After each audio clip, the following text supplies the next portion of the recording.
What's going on, guys? I'm Andrew. I'm Jason. And this is Movie Source. Today we're going to be reviewing Teenage Mutant Ninja Turtles. Out of the Shadows.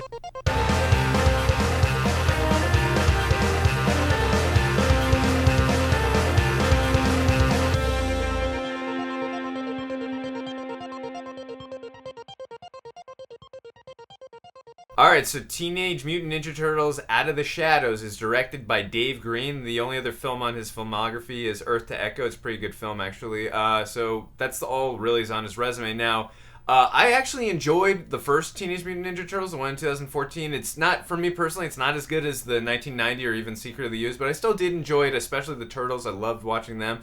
But, you know, coming into this one, I was definitely, from the trailers, I'm a big fan of the cartoon show, so just from seeing the trailers, I was really enthused by all the nostalgic feelings of seeing everything, so that's what I thought, you know, coming into this, that's what I was looking most forward to, so, you know, just the things I liked the most in this film, for me, I thought the Turtles were used really well, actually. I really thought, you know, they were each given their personality, which I loved. Again, you know, Leo is the leader of the group, Raphael is the muscle of the group, Donatello is the brains, and Michelangelo, he's not the brains, but he's the he's the fun-loving heart dude. Yeah, exactly, the heart. So, but I like the way the Turtles were used. That was really well. I thought there were some cool chase sequences. I wouldn't say great action, but I thought there were some cool just visual imaging shots. I thought Rocksteady and Bebop looked really cool. I thought the CGI and motion capture of the Turtles, I thought was pretty convincing and looked really cool. Other than that, I can't think of... and again, all the nostalgic things that I saw that made me, like, you know, remembering why I love that the original 80s/90s cartoon show. I love seeing all that stuff. It made me happy, but as an overall film, you know, there was a few things lacking, obviously, but that's what I guess you look for coming into this. Yeah, I think the best part about this movie is definitely the visuals. The CGI looks pretty good. When the Turtles are mixed in with real-life people, it looks pretty realistic, while still giving it a little bit of that cartoony look, like for the Turtles. And like you said, the Turtles' personalities were done pretty good. You see that rift between Leo and Raph, yes, which is always prominent in the Turtles.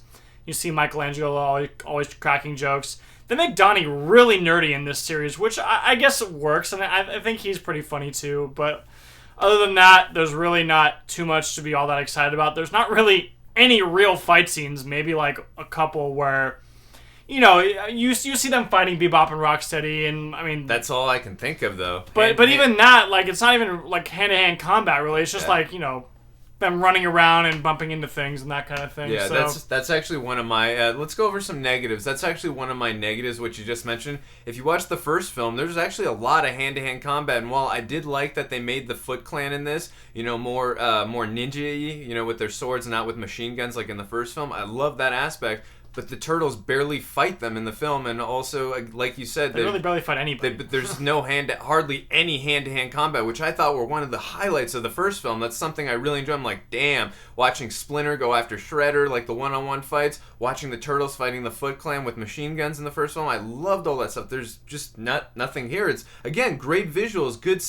CGI to a point, and we'll go into when we go into the spoilers part, we'll talk about that final act. I had issues with the CGI in that scene, but overall, though, like we were talking about, the visuals are nice. They're cool. I love seeing the Turtles in action, whether it's a chase scene or flying off an airplane or whatever. Like, it's cool and all, but like we said, there's no substance. There's no hand-to-hand combat or fights. It's just a bunch of just random action going on. So, well, I feel like what this movie does well is stimulate an 8-year-old brain, which I guess is kind of what it's made for. That's a demographic, but if you're just watching it and you're not 8 years old, then there's just so much that is missing in this movie. There is character development between the Turtles, but other than that, like, Splinter is barely in this movie at all.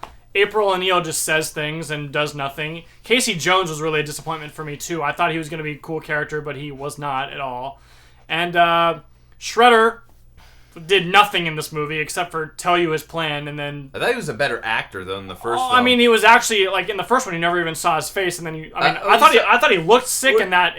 You did see his face a couple shots. Like, in the shadows, but, like, not even. This is out of the shadows, so I guess he's the one who's out of the shadows. I don't know, not much to say. No, I agree with you. Those are actually a couple more of my negatives. Most of the human characters in this, not named DeAndre Jordan or Carmelo Anthony, are pretty annoying in this film, actually, and I just didn't care for them. DeAndre's pretty annoying, too, actually. I got pizza on my shoe, man! Well, I'd say he's the least known because he's not in the film that often. But Yeah. Will Arnett was he was okay. Will Arnett was fine. He's funny, he didn't really do anything, but he's just a less funny version of his character from Arrested Development. That's a really good show. You should watch that, by the way. But in this, he's just kind of nothing. Yeah. He like is about to tell jokes, but then he doesn't. Yeah, I will say this. I spewed a lot, not hate, but just I mentioned how horrible Megan Fox was in the first Teenage Mutant Ninja Turtles, the one from 2014. She's still not great. She's definitely better in this one. She's less bad. But, I mean, that's not saying much when your performance was awful. But I give her props for being a little better, but she's still not that great as April O'Neil. Again, I really wish... They recasted Shredder, so I really wish they would have recasted her. Now, getting on to Casey Jones really quick, Stephen Amell, I'm actually a big fan of his. I like the show... Or, I love the first 2 seasons of Arrow. Seasons 3 and 4 are just not as good. The tones off of that show. But getting back to Stephen Amell, when I'd heard he was Casey Jones, I was really pumped about that. And I still think he's a pretty decent actor. His performance in this, now granted, you can say it's the writing, which is a big problem for me in this, because I just didn't get that thugs, or rather that street level Casey Jones feel that I got with the Elias Cotier one from the 1990 version. I got more, like I said, more that street level Casey Jones.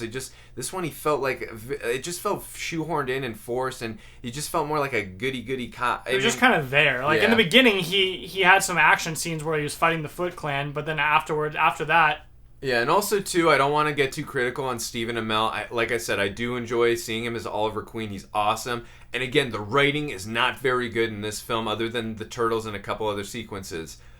Stephen Amell gives a pretty poor performance for me, personally. I was watching and seeing something like, look, there is not much for him to work with here, but he is not performing up to, even with a bad script. Still, you can make something of it, but just the performance was awful. I thought it was cool seeing Tyler Perry, but he was just very laughable. I thought he was kind of funny in a very dumb way, but I mean, I honestly didn't mind him in this movie. He's probably one of my favorite characters other than the Turtles. Yeah. But that's not saying much. Yeah. All right, guys, now we're going to talk some spoilers, so if you don't want to be spoiled, you haven't seen this movie, click right here, and you can skip to the end of the video. So again, some things I did like seeing, again, from a fan service or Easter eggs, you can even say too. I love seeing the Turtlemobile, the van that they're in, where they're shooting out the manholes. Yeah, that was cool. Oh, that really, again, that van. I grew up watching that van. I like seeing it. I wish we could have got another scene from it. Yeah, we only had the one in the beginning. That's actually what I was thinking. I was like, I wish we could have gotten more than one scene of seeing them in the van, even if they're just transporting from place to place. But I do get it, because they do like to have the turtles like flying through buildings and going through the sewers, which is really cool too. But I just would have appreciated one more scene with the van. But I did love seeing it. It was finally cool to see Krang on the big screen. But just in terms of visual, he looked awesome. He looked cool, and he did but sound a little bit like the anime one. I didn't mind his voice. Brad Garrett did a fine job. The character wasn't. There was no substance to it. He's just randomly there because Shredder and Baxter have like unlocked their technology or found pieces of their technology, and they're smart enough to teleport themselves. So things in this movie just don't add up. No, things in this movie just all happen very, very fast and very, very convenient. Without explanation. Yeah, like you go from here to here to here to here, and you're like, how did this happen and how did this happen? But it all just happens in a row. Well, and I mean, another thing they do too, there's a lot of exposition in this. The whole movie's almost exposition. Yeah, I would have preferred more, showing things through visual aid rather than explaining like we're dummies. But again, it's made for younger kids. Yeah, so they show you something and then they tell you about it right after or right before. It's like, you don't need that, Yeah, no, I agree. Kids are smart nowadays. Yeah, getting now into Shredder like we did earlier, I thought the actor who played Shredder much better than the guy who played Shredder in the last one. But like you pointed out, 2 problems I had with him. Nothing wrong with the actor. I actually enjoyed the actor's performance. Just from a writing perspective, he's not wearing the mask more than 1 time in the whole movie. That annoyed me. And another thing that annoyed me about the character is, like you said, he didn't do anything all film. He was telling, and I get it, that's what a good leader does. He tells people to go places, but I want to see action with Shredder. I want to see Shredder fighting Splinter. I want to see Shredder fighting the Turtles. None of that. Well, I was going to say, it would have been fine if he would have been fighting in that end scene, but Krang just capsules him up. Freezes him. So. Yeah, and he's out, and nothing happens. Nothing comes of him. By the way, we'll save him for later, but hopefully this movie does well enough that you can make a third one. And I gave Michael Bay and the director and visual team of the first Teenage Mutant Ninja Turtles, I gave them credit for stealing and ripping off Amazing Spider-Man 1 at the end. I'm going to give them more credit for stealing again at the end of this film.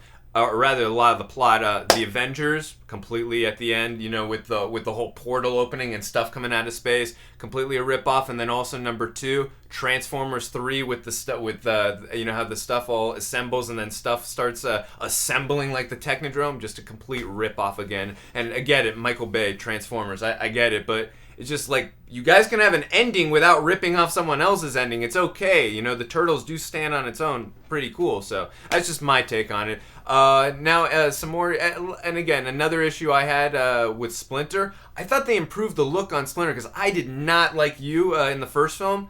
The 2014 version. I didn't like the look of Splinter in that film. I just thought he looked more like a mole rat or something. I don't know how to describe it. I just didn't care for that look. I like the voice by Tony Shalhoub, even though I preferred the original version, the 91.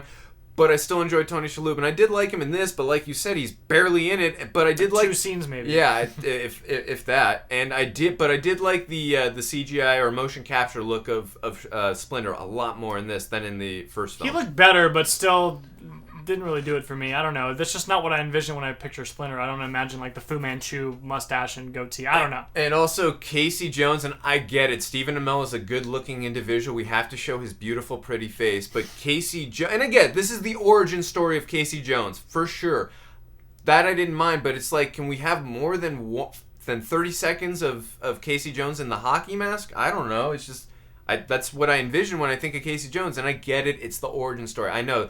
But in the third movie, they better have the mask on a lot more, and I understand why you have to show Stephen Amell's face. Just give me 2 to 3 scenes, and I would have been happier with that. But it's literally one scene of 30 seconds with the mask, and that's it. And they made a little joke about it, how his voice is like muffled when he's like. I was actually gonna say that when he was in the mask, I don't know why his voice was that muffled. Like, I guess they were trying to make a point of it for him to reveal his face. I'm Casey Jones, but there's no way your voice sounds that muffled when you're in a mask. Yeah, like, only if you may intentionally do it. That's just bad post-production. I did like the Friday the 13th joke that either Leo or Mikey made right after when they saw him in the mask. That was funny. So, again, there's a lot of humor in this film that it definitely hit for me, and then other humor where you're like, okay, this is aimed, and you understand why, but it's aimed more for kids, and I get it. One thing that kind of made me laugh at the beginning of and I know a lot of films do this, but it just really stood out for me with this film. At the beginning when they're showing all the production companies, it's like the first minute is just production company after production company after I thought the movie was starting. I'm like, okay, here we go. Oh, another production. Okay, here's the movie start.